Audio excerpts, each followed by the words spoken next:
Good morning, everyone, and welcome to today's Veloz webinar, V2G, V2H, V2WTF. My name is Muni Krishna, and I am Veloz's Strategic Partnership Director and your moderator for today's session. In today's webinar, we'll be discussing the exciting world of vehicle-to-grid and vehicle-to-home integration. I should mention today's webinar is the last of our 2022 series, so be on the lookout soon for our 2023 lineup. If you have any ideas on topics, please don't hesitate to reach out. I'll throw my email ID in the chat so you can reach me. On today's webinar, we'll be digging deep into the topic of vehicle-to-grid and vehicle-to-home integration with presentations from each of our speakers, followed by a panel discussion. But first, allow me to tell you a little bit about Veloz. Veloz believes that the future is electric. All vehicles are electric. All people, corporations, and agencies who want or need a car or truck can and do choose electric, and all energy that powers these vehicles is carbon-free. Veloz is led by a high-powered, diverse, and well-networked group of action leaders from key sectors and Fortune 500 companies, public agencies, and nonprofits uniquely able to accelerate the shift to electric vehicles. There is no other organization like it, and you certainly don't want to miss out. We invite you to explore membership on the Join Us page at veloz.org. I also want to take a moment to give everyone a sneak peek at our latest California EV market report being released tomorrow, presented in collaboration with the California Energy Commission and the California Air Resources Board. We're showing exponential growth in 2022. With just under 80K electric vehicles sold in California this quarter, Q2 of 2022 surpassed Q2 of 2021 sales by over 17,000 vehicles and surpassed Q2 of 2020 by over 55,000 vehicles, showing how rapidly consumer demand for EVs is increasing. Another area of the market showing large growth is the number of different makes and models available to purchase. We jumped from 84 to 115. New models are hitting the market at increasingly accessible prices and helping to drive the transition to electric transportation forward. Sign up for our newsletter on veloz.org to receive this information quarterly, and this is going to get released tomorrow. All right, everyone, we have a full roster of expert speakers today that are going to take you through individual presentations, followed by a full panel discussion. And like I said, before doing so, I want to take a moment to frame today's conversation. With fast-moving consumer adoption of EVs, the growing demand of energy presents a unique challenge for the grid. However, the question we are exploring today is, what if those same electric vehicles were part of the solution? Let's talk about some of the acronyms you'll hear today. V2G stands for vehicle to grid and is a technology that enables electricity to be pushed back to the power grid from the battery of an electric car. This type of setup uses bidirectional charging stations to push and pull energy to and from connected vehicles based on the demand for electricity at any given time. This electricity can be used to power houses, buildings, ultimately anything that can get connected to the power grid, bringing value to consumers, businesses, and of course, helping grid operators to optimize the demands of the grid as more intermittent renewals come online. Vehicle to home, or V2H, is very similar to V2G, but the electricity is used locally to power a home instead of being fed into the electricity grid. This enables the EV to function a lot like a regular household battery system to help increase self-sufficiency during power outages, offset peak electricity rates, etc. Today, our robust panel of industry experts are going to be discussing the technology behind bidirectional charging, innovative pilot projects that are setting the stage today, and the steps for necessary adoption. So let's jump on in. Our first panelist today is Russell Vare, Director of Sales and Marketing at Flex Power Control. Russell, if I can welcome you onto the panel and have you start sharing slides, that would be great. Excellent. Good morning. Thanks so much for the introduction. Russell Vare with Flex Power Control. Flex Power Control was founded in 2015 by automotive engineers, and we have a 10 kilowatt vehicle to home system coming to market next year, which I can share more about. But staying with this topic of V2WTF, which is brilliant, by the way, I thought I would kind of step back for a second and show what is V2X. For those of you who are less familiar with this topic, it's really just energy storage. So if you ever what are the use cases, what are the value streams, you can always look at stationary energy storage as a way to kind of understand that. There's kind of two key differences. One, is that you need to access that vehicle battery through a charging station. So there's some technical and regulatory aspects there. And then second, you actually need to have the vehicle parked with a state of charge to be able to use the storage. So, you might ask, well, if why would we bother if it's just like stationary storage? And the reason is because the amount of EVs that we're going to see in our garages and parking lots. This is from Bloomberg showing the demand for batteries. And if you look at that chart from passenger vehicles and commercial vehicles versus stationary storage, there is just a massive opportunity there, especially as we think about how do we integrate more renewables, intermittent renewables like solar and wind to our grid. If we just tap into a small number of these EVs, it can really provide a lot of value. So that's the big picture. Diving down a little bit to like, how is vehicle to home different than these other aspects, these other V2Xs? I think the biggest one is emergency backup. Most customers are really expecting to be able to back up their home with their car in an emergency or in a power outage. And so you do need to have an inverter that can be grid forming, meaning that it can operate when a home is islanded. So that is a little bit different than just bidirectional charging. Not all bidirectional charging can do that functionality. So that's a critical. Second, that if it isn't a blackout, can you turn on the system? So is there a separate battery that's included? A lot of vehicle to home systems do have that, including the flex power system. And then how is it connected to the home? The US is actually unique in that our homes are 240 volt AC split phase. So that's when you're looking at what kind of products can I use and what works. You can't just take a three-phase system for a building, a commercial building, or import a different product from another country. It is important to kind of recognize that the US does need specific things for our buildings here. And then finally, V2H doesn't exclude V2G. Sometimes these terms aren't always that helpful. So if you have a charging station or a bidirectional charging station that's also grid synchronizing, or sometimes called grid following, and you have an interconnection with the utility, you can export. And so it is possible to do V2G as long as there's a reason to do so. And we're starting to see that now. There's programs like the emergency load reduction program that are offering payments for that. So we are starting to see that become an opportunity. Where we are today in the market is that there's more and more vehicle manufacturers who are either offering this commercially already or doing research behind it. And there are now much bigger batteries. When I did my first vehicle to grid project 10 years ago, and we had a 24 kilowatt hour Nissan Leaf battery. So we have much bigger batteries with much bigger opportunity now. In terms of kind of where I see the industry challenges of how do we get this to scale, I think one is the business case. Does it make sense to spend the money on a bidirectional system? And I think this is where vehicle to home's a little bit different, right? We're competing with generators or stationary batteries or other backup home systems. So as long as it's competitive with other backup generators, that there is a business case for a customer. Interconnection was a challenge, but it's really been solved in a lot of ways, especially at least for DC vehicle to grid systems. And that means, is the inverter inside the charging station? Is the interconnection point with the utility the charging station instead of the vehicle? And California has cleared that, and there's been many interconnections across the country when you use a charging station. So I think that has been resolved. And then charging stations have been a challenge, but we are getting there for DC charging stations. So Tesla, their position is clear.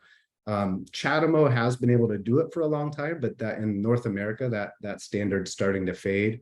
And then the CCS standard has not been capable of bidirectional charging until very recently. This year, we're seeing updates to different protocols like the DIN standard and ISO 15118-20 that's being ratified. So, and these are all starting to be aligned.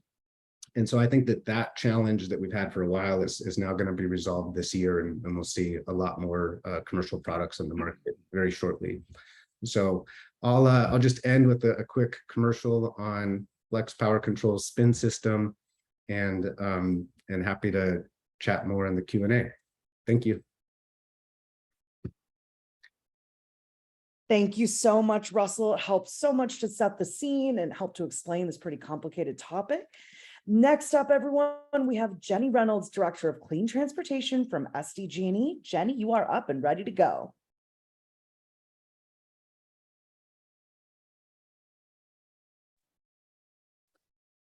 Jenny, looks like you're still off camera and on mute. We are ready for you whenever you are. Muted, and I'm trying to figure out how to get on camera. Give me 1 second. Take your time. Can you see me now? We sure can, Jenny. All right, and is my screen up so that you can see the slides? It sure is. Perfect, thank you, and thanks for bearing with me as I get my technology up and running. Russell, what a great segue to sort of my presentation. My name is Jenny Reynolds. I'm the Director of Clean Transportation for San Diego Gas and Electric, and I've been asked to share a little bit about our recently launched, or battery flowing now, school bus pilot here in our region. And so I'm going to walk through it, and I think what Russell just talked about really gives you a lot of the alphabet to help form the sentences that I'm about to explain. So let's get to it. So this really started 5 years ago when San Diego Gas and Electric really thought about what is the future of this energy transition that we're all in. Whether you want to be in it or not, we're all transitioning to this clean future. And with it, we need to find various ways to retain power, to share power, to do an energy exchange. And so San Diego Gas and Electric absolutely thought vehicle to grid, which is, to Russell's point, where the electrons go from the battery, have an interconnection with the utility back to the grid, and going back and forth.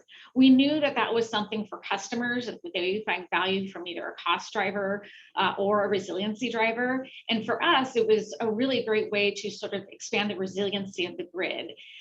So when we formulated this idea and we went to the commission and filed our application, the first thing that became clear is that we needed really good partners. And so my project participants are listed on the slide, but I can't stress enough that when we're in this space together, nobody can go it alone, not the utility, not the technology provider, not the customer. And so really think about vehicle to whatever you're going to do as a collaboration with a lot of key stakeholders. And so we found ours first, Cajon Valley, which was the customer. We also found the OEM retrofit, so Line Electric, which helped make the school buses electric, which was really key, obviously. And then sort of the brains of the operation, Nuvi, who really has that software in the energy exchange to help the customer sort of play with the grid. Most customers, their job isn't energy. It's, in this case, Cajon Valley, educating kids. So the right technology provider to allow you to do that energy exchange is really important. So we all came together and we put together this pilot. It took about 5 years, and there is a lot of lessons learned. I'm going to go through those lessons learned in just a moment, but what I can say is that all of the work and effort that went into putting this pilot into action was worth it, because really the best is yet to come. And so when I say that, I talk about the data. So now we have this pilot, it's launched, it's operational, and we are going to learn so much. We are going to learn about what drives the customer, how to exchange, what's working, what's not working. And over the next year, we're going to be able to share these findings with everybody, right? It doesn't matter who gets there first, because we're all going together. And these sharing of these findings will help us inform new pilots, will help you and others maybe do pilots and think about things outside the box. And we keep getting better, right? We keep pivoting and getting a little bit better. But I wanted to share a few things that we have learned to help you maybe inform some decisions when you're thinking about doing a vehicle to grid pilot.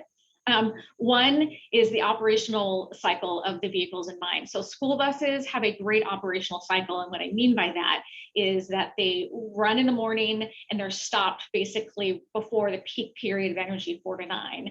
And so they're stationary at 3 o'clock, and that's when they can provide back to the grid that power. And really finding vehicles that have that operational cycle at the beginning is really helpful.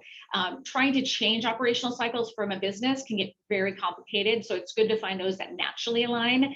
In the future, I think we'll find ways to get all businesses kind of aligned with vehicle to grid and benefiting them. But for now, this is probably the best customer to focus on. Charging is not plug and play when it comes to the equipment and the vehicles. And so I would say, you know, really strong partnerships, and that's what got us through it, but really taking the time to work that piece out.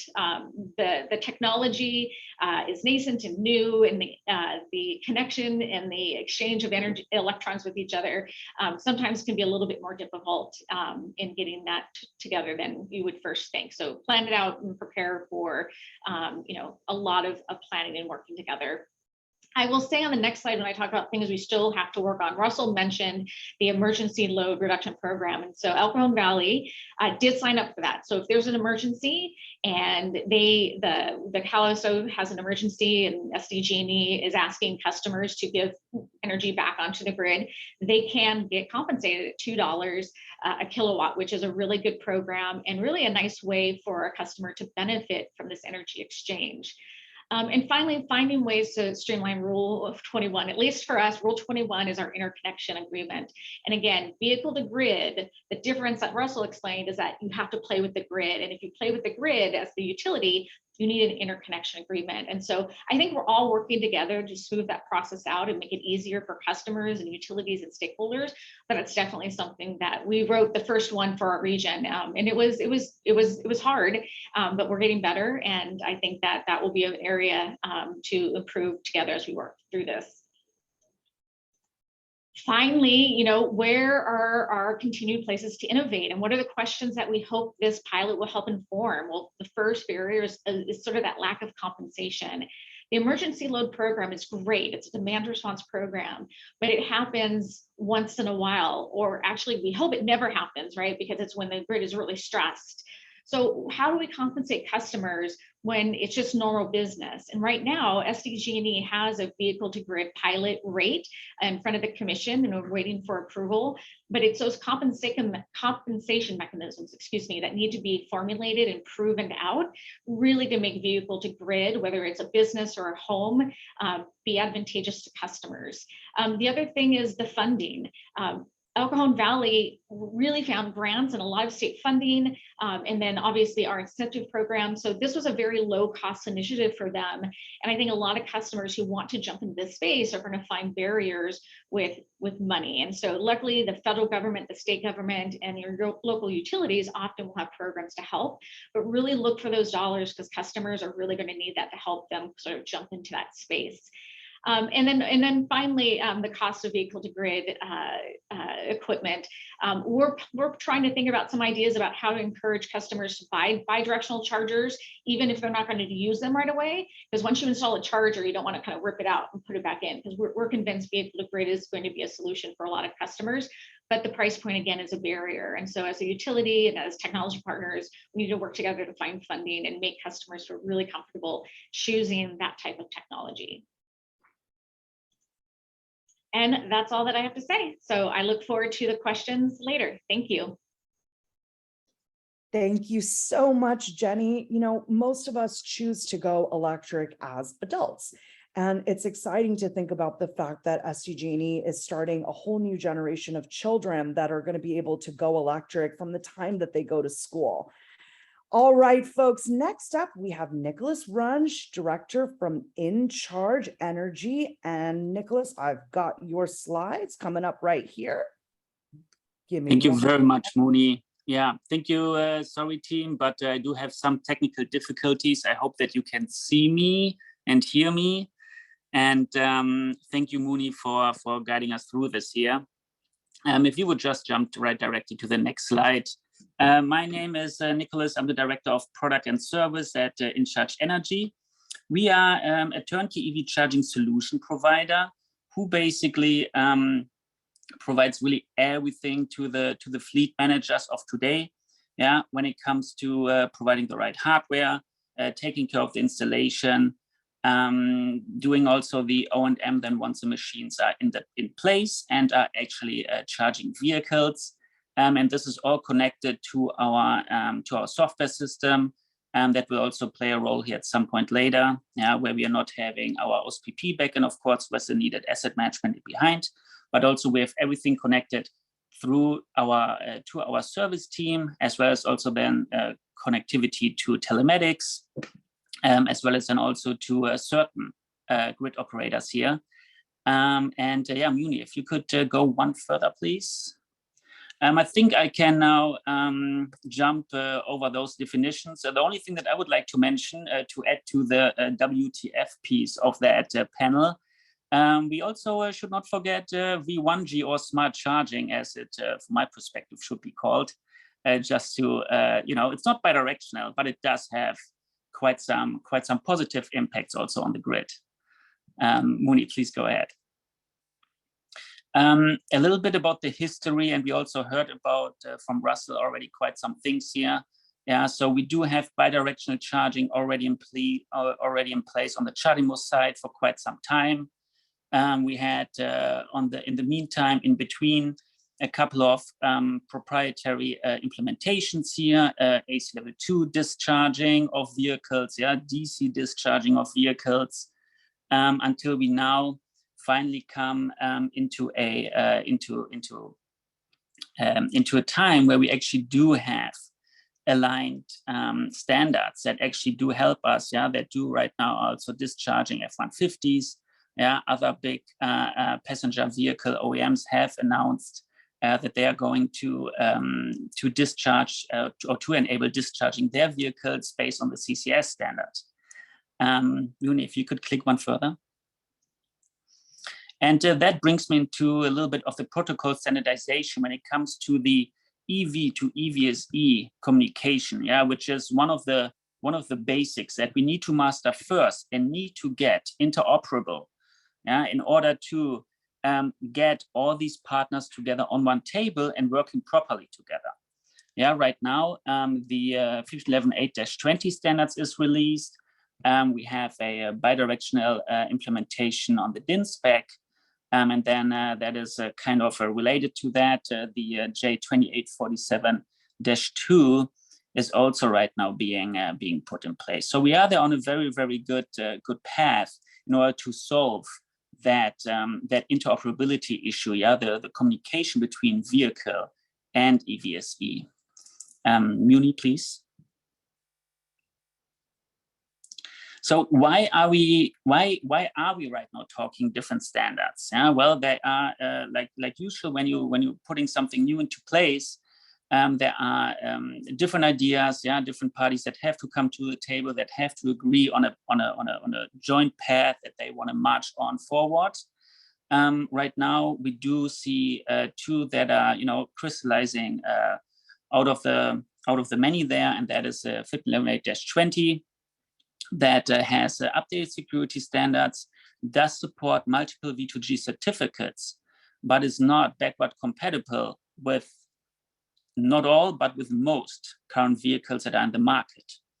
Yeah, on the other hand, we have then the J2847-2, that is based on existing CCS implementations, which means that we can put it into place right now and enable current vehicles in the market to discharge their batteries.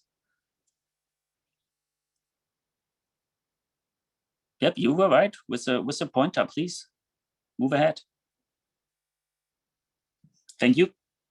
On the EV and EVSE integration side, yeah, what needs to be done to make a vehicle and to make a charger bidirectional?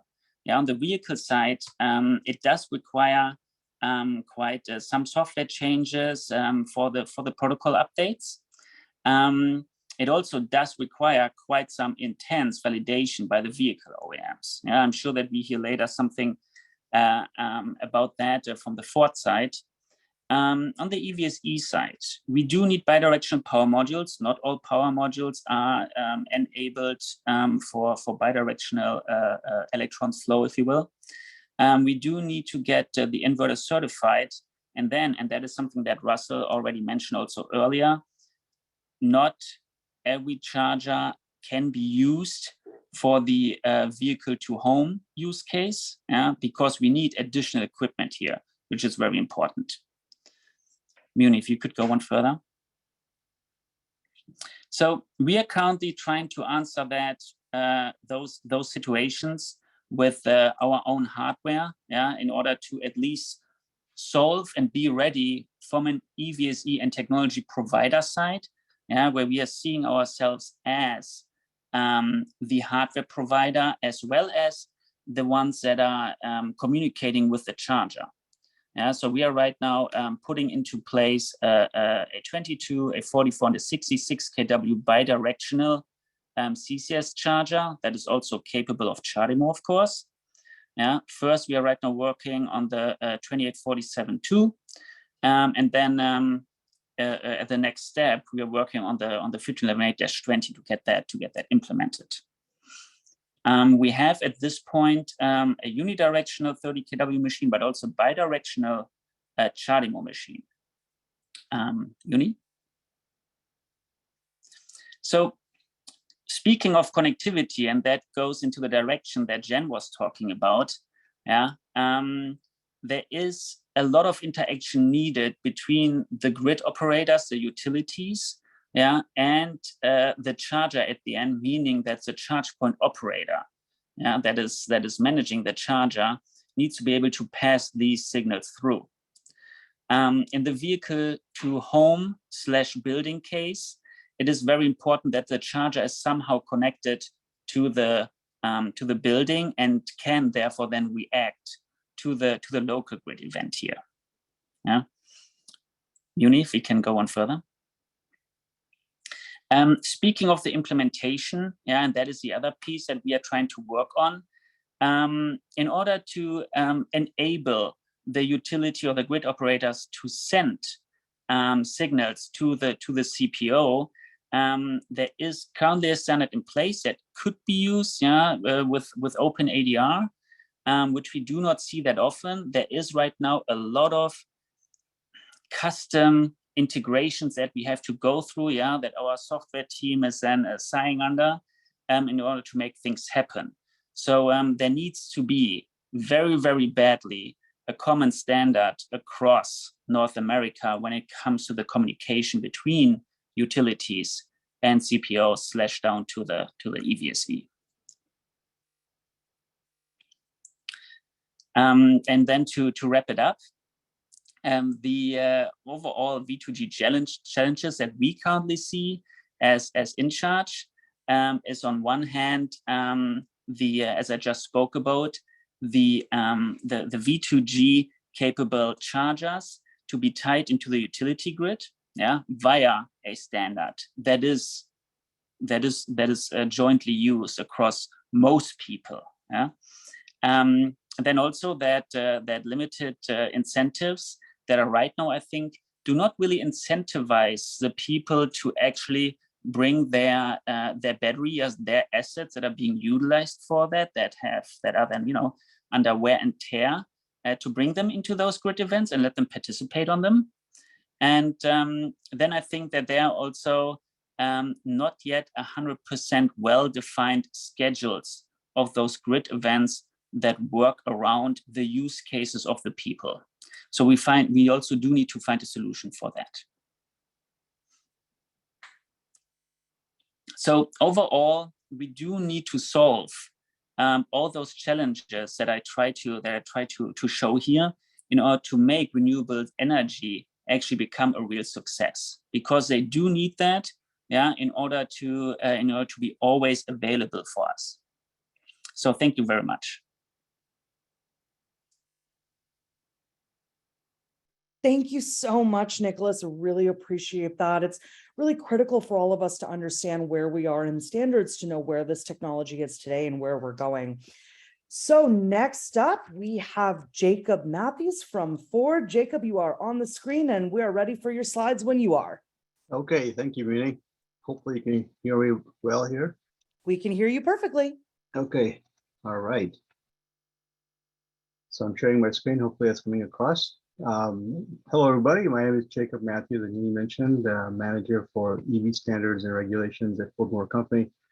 I want to take a few minutes and just talk through what our company's focus is, and then we'll get into our intelligent backup power system that many of you have heard about. So just to let everybody know, at Ford, we're fully committed leading in electrification. And we've committed over 50 billion spending through 2026. You know, we've already heard about our plants we're setting up in Kentucky and Tennessee, and major investments in Michigan, Missouri, Ohio, etc. So we're fully all in on electrification, and we're anticipating that 40 to 50% of our volume or sales is going to be in electric by 2030, and perhaps even more globally. We also have this charging network that we've deployed. Obviously, as we sell more electric vehicles, we need to have charging systems that's robust. And to date, we have over 70,000 charging connection points throughout North America through partnerships that we have with various charging point operators. So just quickly talk about our approach to vehicle to grid. And as the former speakers already talked about, V1G, et cetera. I won't get into that too much here, but clearly we view VGI as a critical element in creating the value that EVs can bring. And they can be a resource to the grid. And of course, as the other speakers mentioned, we need to be able to figure out how to incentivize the operators so that we can spur on more EV adoption. And again, we want to explore what are the potential value streams for equity-based programs here as well. And so we have been doing a lot of V1G pilots across the US, and we're also now getting into V2H with our new product, and we'll talk about that next. So our home backup power solution that we have essentially is a reverse power flow or an inverter that allows us to have about 9.6 kilowatts of power that can be taken from the vehicle to support the home during a power outage. This schematic here sort of shows you, that you have a home integration system labeled C, and I have another picture in the next slide. I'll talk more about it. But essentially, in our partnership with Sunrun, we're able to take solar, integrate that with our inverter, and take the DC out of our vehicle and integrate that as well to provide a home backup solution capability for our F-150 Lightning customers. And this is more of a overview of sort of what that system looks like. So, at the heart of this is, of course, the Ford's Charge Station Pro that can charge the vehicle at about 19.2 kilowatts and 80 amp circuit. And then, of course, allowing discharging of about approximately 10 kilowatts in DC to an inverter, and, going through a fully isolated system, if you will. So our phase one of our system that we are presently providing to customers is simply a replacement for a backup generator, if you will. So when the powers is not available from the grid, we're able to provide that capability coming through the vehicle through an inverter, a transfer switch, and of course a critical load panel that is installed for leading up to 9.6 kilowatts of AC power going into the house. And so some of the barriers that we see, for VGI, right? So we got to get the basics right. We have to have a lot of infrastructure in place. We've got to support multi-unit dwelling and disadvantaged communities. We've got to have communication standards that promote interoperability. We have to educate the customers about the benefits of EVs in general. And so that's one of the barriers. The other one, of course, is lack of EV-specific rate structure. Now, in California, we have lots of other, and also some of the other areas that are coming up with EV rate structures, but it's not quite widespread yet. So we need to make sure that there is a way for us to maximize the value to the EV owner with, rates that are preferential and provide incentives. And we're talking about for not only for charging, but also perhaps for providing some discharge capability, perhaps in the future. For V2X, and We see, of course, regulatory issues for customers and the grid. The biggest one, of course, is permitting and interconnection. And the prior speaker talked about Rule 21, and California obviously being, ahead of all the other states, have sort of streamlined that a bit. But our product is being deployed, nationwide, and not every state has that quite well defined. And so that's one of the challenges that we're dealing with in terms of getting permitting and interconnection resolved for our customers who are buying this system.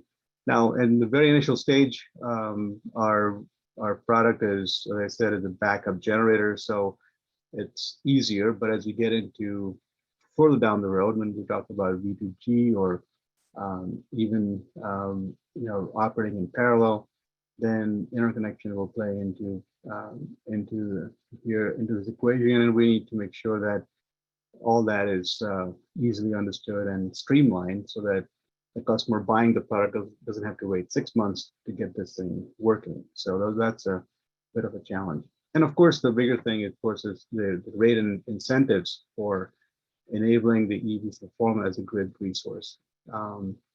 It's a delicate balance. I mean, obviously, we're going to be providing some energy back either to the home or to the building, potentially the grid down the road.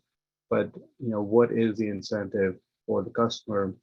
And when we solve that or unlock that equation, then clearly that will lower the cost of ownership and help EV adoption. So those are the thinking we are sort of seeing as a bit of a barrier at the moment, but nonetheless, it's there are a lot of work being done in that space.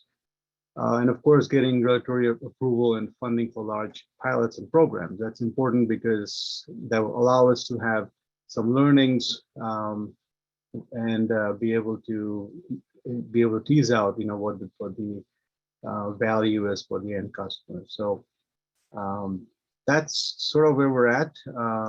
I think we'll have some more conversation during our Q&A, but back to you, Mini. Thank you so much, Jacob. So everybody in the audience, this week the Veloz team got to hang out with the Lightning F-150, and I gotta say, it is a beautiful car, Jacob. Thank you so much for telling us more about it. Sure. All right, everybody, our final presentation for today comes from Randall Kaufman, Sales Director of Transformative Technologies at Black & Veatch. So Jacob, if you want to pull down your slides, and Randall, we are ready for you when you are. Thank you very much, Mooney, and and I know everybody wants to talk to Jacob and get that vehicle on order, so I'll go really quickly. Let's see, there's my screen share here. So Black & Veatch, for those of you who are not so familiar with our company, we have been around for over 100 years. And I think one thing we're going to do a little differently here is, you've heard about the technology today, but what we do is deploy the technology. So we do the infrastructure. Like I said, we focus on mission critical or human critical infrastructure, been around for 100 years. Consistently ranked top in the industry for design and implementation. We focus on power, water, telecommunications, renewable energy, EV charging. So we have broad range of disciplines that we're experts at. I've been doing for a long time. We have relationships with utilities all over the country and globally. And really our mission is to deploy human critical infrastructure and build a world of difference. So in this space for fleet electrification, we've been at it for a while. We have experience doing medium heavy duty charging depots, transit depots, on route charging. We do public charging, DC fast charging for passenger vehicles, both public stations and private fleets. And also all the complementary power infrastructure, so deploying solar panels or battery energy storage to support these sites. So bringing this all together for vehicle to grid or vehicle to X is this, but what I'm presenting here is this idea, this roadmap for resilient, clean energy for multiple use cases. So in this ecosystem, in the middle here in the core, this is where the vehicle to grid or vehicle to X plays a part, both for resiliency, stability of power for any on-site generation, if there's a utility outage to provide some resiliency for those occasions, but also the monetization, as my colleagues on the panel have been discussing. Despite the challenges, there is an opportunity to monetize the energy with the vehicle to grid, vehicle to X technology, but also tactical resiliency. The school bus application is great. Schools, many school districts have a designated school site as an emergency operations center. So it makes a lot of sense for school buses that are idle much of the time. If they're fully charged with batteries, they can mobilize at different sites and provide power for any communications, any healthcare services, things of that nature. So there's a great opportunity with vehicle to grid or vehicle to X technology use cases. And we'll look forward to your questions, comments, and a great discussion on the matter. And for additional information, feel free to visit our website and contact our company for support in your planning, design, and implementation of these technologies. Thank you very much. Thank you so much, Randall. And if I can invite all of our speakers to come on camera now, we're going to start our panel discussion. And we'll start today with Jenny Reynolds from SDG&E. Let's go back to the school district project. That was so exciting to hear about. And this topic is about the V2G and its value being a complicated one to explain. How did SDG&E demonstrate the value of this type of project to school stakeholders? Were the key decision makers motivated by reduced energy bills, clean energy angle, new technology? What was it? Yeah, a little bit of all of the above. So we were fortunate with Cajon Valley as a customer. They saw this new technology as the future. They are actually a very proactive and innovative school district just in general, outside of these technology projects. And so they saw this as a way to be sustainable, but obviously operational costs, right? Fuel costs. So fuel switching from gasoline to electrons, that's a huge cost savings. Although we don't, and we've talked a lot about it on this panel about sort of the incentive mechanism, which isn't fully fleshed out for customers yet. For customers that have demand rates, like our business customers do, there is a possibility of peak shaving. So it can reduce a little bit of your costs from a demand if you use it in the right way. You have to have the right software. And then obviously to participate with our demand response programs. So I would say as a school district, I think they saw themselves as a thought leader, a way to expose their kids to the future energy transition. As a utility, we find that customers' biggest barrier, though, to doing these projects like us is funding. And so we were fortunate with Cajon Valley that we were able to secure some grants and some funding to allow them to be sort of first to market. That said, we have about 5 or 6 other schools in our area that are looking to do the same thing, and they've gotten buses, and we just got to put bidirectional chargers out there. So we're really excited. Although this is the first, it won't be the last. And like everyone said here, vehicle to grid is a great resiliency play. It is a good play for customers from a cost standpoint, and for Cajon Valley, it wasn't too hard for them to see that value proposition and decide to do it. Awesome. We are anticipating, this is the first of its kind, so we can't wait for the white papers that come out about this and the research. Jenny, let's stick with you. SDG&E recently announced that you're signatory to the Department of Energy's MOU for the Vehicle to Everything memorandum. It's going to bring together cutting edge resources from a lot of folks. What inspired SDG&E to become a signatory? And can you tell us about any tangible steps that are being taken by the action group? Sure. So being inspired to join a bunch of really smart people in the same room at the same time talking about new technology is not hard. What inspired us was the idea that we would bring all these partners and collaborators together. I think I mentioned during my presentation, you can't go it alone. And as a utility, we want to be there for our customers, because the more we understand the technology, the more we can utilize it, the more we benefit our grid and our customers. And so we don't want to get left behind. We want to make sure our customers are right there. So joining the Department of Energy and being part of this working group is just invaluable. And so we see it access to analytics that access to thought leadership that we might not have collaborated with. And in terms of next steps, the working groups. So the working groups are coming together. They have ideas that we're working through. Customers are there, and there's a lot of collaboration. In fact, there's also, and I got to look at my notes, the EV Grid Assist tool that they're actually launching to, and that transition to help inform customers making this. So there's a lot of great stuff going on with that working group. I think some which I can't talk about, but a lot of good things to come, as you said. So I'm here as a beacon of hope for the future. We can do it. We can do it together, and look at your utility as a partner, not as an obstacle, because it takes everyone to get through it. And most utilities are going to want to be part of this solution. And that is also something, actually, Jenny, to actually say something towards what you just mentioned with the collaboration. We also do see that a lot of utilities are super proactive in this. Yeah, they really want to be part of that. And I mean, obviously, they are one of the most important partners, also in that. So we really do appreciate also SCG and E's leadership here. So that is something that is has become better, I want to say, in the past years when it comes to that. Awesome. All right, Russell, let's pick on you a little bit. Right now, there's no consistent set of regulations for vehicle to grid integration. Every state has its own mix of rules, or honestly, a lack thereof. In your perspective, what's needed to standardize integration? Is it federal regulation? Should it stay with states? And where are we at in that process right now? I think the most important aspect of this is the interconnection piece when we talk about regulations. And this is the thing I think most people have, when they're first learning about this subject, get confused on the difference between AC vehicle to grid when you're interconnecting with the vehicle, and DC vehicle to grid when you're interconnecting with the charging station.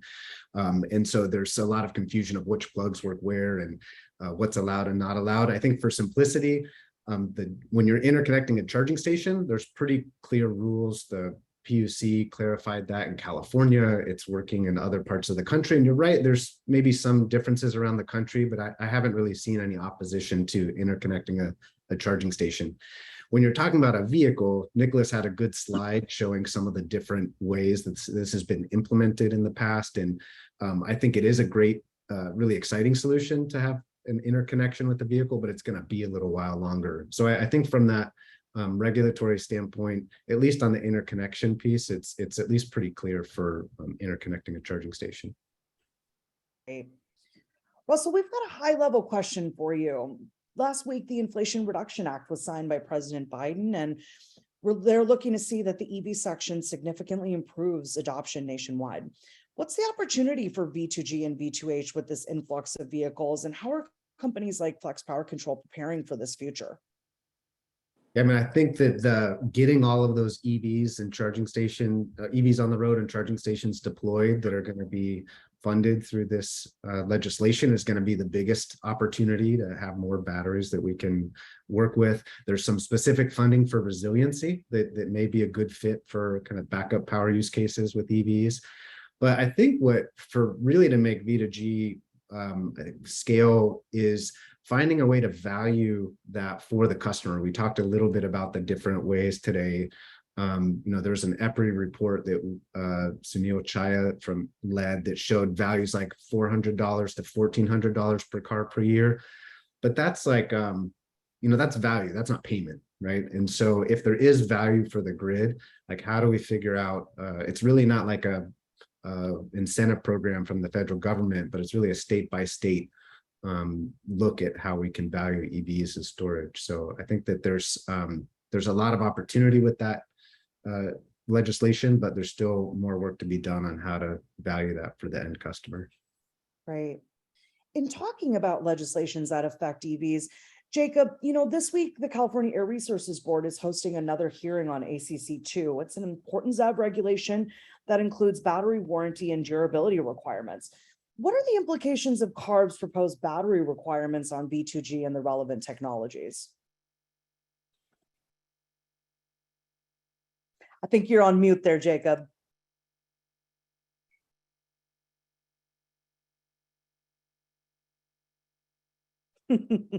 Let me see if I can unmute you. Okay. Oh.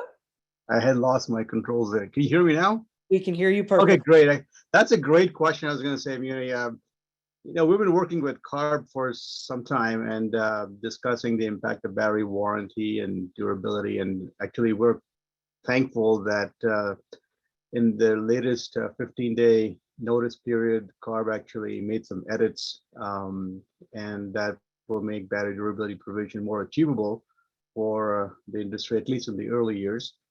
Clearly, as our customers use these vehicles, for various V2X purposes, we'll have to study the impact of durability. I don't want to get into too much detail here, but there are lots of factors that impact battery life. In our present lithium-ion batteries, they'll degrade as you use them, or as they sit idly at high temperatures or elevated temperatures. So, as an industry, we need to develop some methods that we can inform the customer on the state of health of the battery and keep track of vehicle usages and such.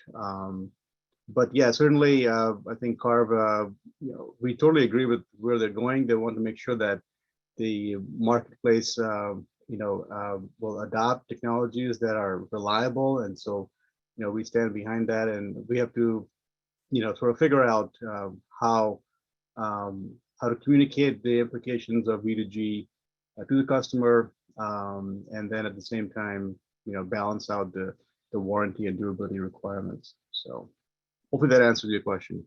Sure does. Randall, let's now go to you for a second, and let's take it back all the way to the grid. In a world in which every single vehicle is electric and plugged into the grid, from a heavy-duty infrastructure side, what's needed to make this work, and where do we have to invest the funding, and what policies are needed? I think you're on mute too, sir. Yeah, I got the same sticky mute button. Thanks for the question. And, I really like, from the technical perspective, I like the slide that Jacob showed with the different components, having the one thing is your critical load panel, really identifying which loads, which circuits are important to feed onto, because otherwise it would require so much battery for everything. Refrigeration units take a lot of, inrush current. They can drain batteries really, really quickly and things of that nature. So really identifying what are your critical loads is a place to start from the tactical use standpoint. And then from like the policy and, the colleagues here on the panel, they hit all the challenges. I mean, what is a common communication standard? What is the common utility, accepting the electrons on the system, balancing the grid? What about the payment? How much is it worth? And it's a big question, because there's one thing is the actual energy when it's needed from the grid standpoint, but what is the value of your critical load? What is your displacement if you have a standby diesel generator or the typical standby VRLA UPS batteries? If you replace that, I call it active resiliency, meaning you're constantly using your energy on a day-to-day basis for your operations. And then if there's a interruption somewhere, then you're already using that energy, and then it's just you're switching components to just isolate which loads are the most important. So there's definitely a lot of work to be done in this space, but truly believe we can use the energy of the sun for both powering our transportation, but also our mission critical loads for our daily lives. Awesome. Thank you, Randall. Nico, it's the news out of InCharge Energy. It's getting to the point where you guys are just synonymous with fleet charging. That's how many projects you're doing. So we want to pick on your experience with fleets nationwide. When it comes to fleet providers, how can they best prepare for V2G integration? What's the value proposition to them? And for those of them in the audience, what's a good first step for them to take as they explore the topic? Okay, so what do they have to bring with them? So number one, they have to bring with them patience, because as we heard from Jenny, from Russell, Jacob, Randall, and myself, we do have to get all together at one table and really figure out, at least at this point in the market, we have to figure out what is the right solution there. So that will take some time. We then have to see how the local utility is being ready for that, and how we do receive the signals from that, is a vehicle that they are right now choosing the right one. So there are a lot of little pieces to the puzzle to bring together. So that usually takes some time. So that's the most important thing, is patience. When it comes to the value proposition, well, let's talk about my most favorite topic right now, school bus charging. Yeah, school buses are being parked over a very long period of time. Specifically during the summertime, yeah, they are actually a lot of times not necessarily used, at least not all of them. So that brings it to a point where the fleet operators and the owner of those assets can actually, and we're always approaching it from a total cost of ownership, at least reduce the TCOs, yeah, by participating in grid events and getting a monetary benefit out of that. Yeah, and that is usually something that that can turn the tide 100% to a V2G application here. So that is something that we are seeing a lot right now. And I think the last piece was a good first step. Well, see what your use case is. Yeah, does it make sense? Does your daily routes provide you enough capacity in the morning to actually participate on grid events? Yeah, everything always starts with the use case, with an analysis of the dwell time, and then the routes that they have to drive. And then again, engage your local utility that you are part of. Fantastic. All right, Randall, you have the last question today. We've talked a lot about the benefits to the consumer, to the driver. We want to look at this want to pick your brain about the grid perspective. What role does V2G technology have in stabilizing grid volatility? And a great question, thanks. And of course, I'm sure Jenny and SDG have a complementary perspective, but as we're moving towards renewable energy, solar generally just powers when the sun's out. Wind just powers when the wind's blowing. Sometimes they're both going, sometimes they're neither, and they change. If a cloud comes in over the solar, you can have a drop in that production immediately. So stabilizing these renewables is a really important role. And I think that's just the starting point. There's other things as well that happen on the grid, other events. There could be the wind event could cause disruption in some of the circuits availability. So that could be a little bit more of a dramatic, instantaneous effect. You have power quality issues as well that go along with that. So the perspective is local for the site, regional or district for an area, and then grid wide. There's many different places where the impact, there could be a benefit, along with the monetization, as Nicholas and my colleagues have mentioned, for total cost of ownership and use cases. Great. Well, to all our speakers, I want to thank you so much. I know that it's a lot of work to get ready for a webinar, and we made you do presentations. So we really, all of us at Veloz and in our audience, want to thank you. You are welcome to go off camera. I've got some final closing remarks, and then we're going to let everybody get on with their day. And Maddie, if I can get our final slides up. All right, folks, please mark your calendars for our final 2022 Veloz Summit of the Year. It's going to be on December 14th. We've got more information coming soon. Look out for the newsletter. That's where you'll get the best info on that.